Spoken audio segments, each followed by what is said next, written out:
turning the back to the Hechal Friday night is an act of supreme disrespect.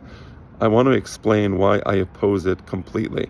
And there have been some She'elot U'Tshuvot written on the subject, and they analyze whether the Aron HaKodesh is higher than 10 tefachim, lower than 10 tefachim. That completely misses the point. Our actions have meaning, okay?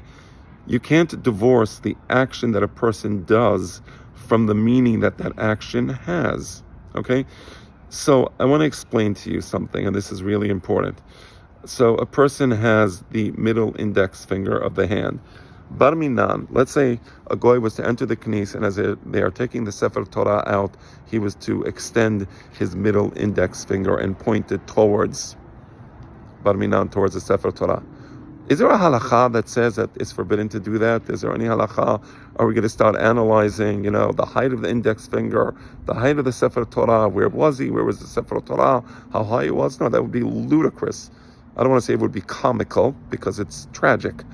So imagine like the whole kahal now, they extend their middle index finger, bar minan and chas v'shalom, even to think of that, towards the Sefer Torah, bar minan. Is anybody going to get it? Wait, the Aron HaKodesh it's higher than 10 tefachim, so it's okay, everybody, let's do it. Of course not. It's an act of supreme disrespect. So here's the point. When you turn your back, when you speak to somebody out of respect for the person you're speaking, you look at them, you face them. Imagine somebody was talking to you, or you're talking to somebody and you refuse to make eye contact. So imagine I do a video like this.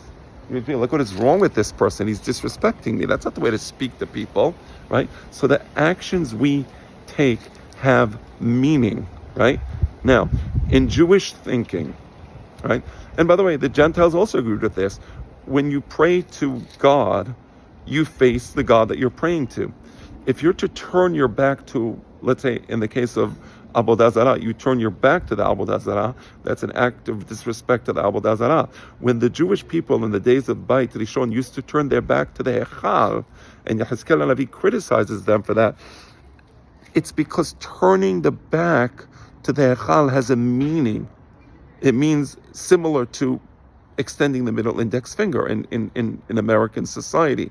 So we can't just say, we're just turning our back to the Echal, but it's okay because the Aron HaKodesh is higher than 10 tefachim, lower than 10 tefachim. That's ludicrous. That's a ludicrous discussion. Turning the back as you're praying to Hashem, to the place of the Shekhinah, is bar minan, implying, and it is an act of supreme disrespect. And that's why I completely oppose it. And I don't care if there's 1,000 people in the knis all turning their back to the Hechal while they're saying Lechal Dodi. I would never, ever do that.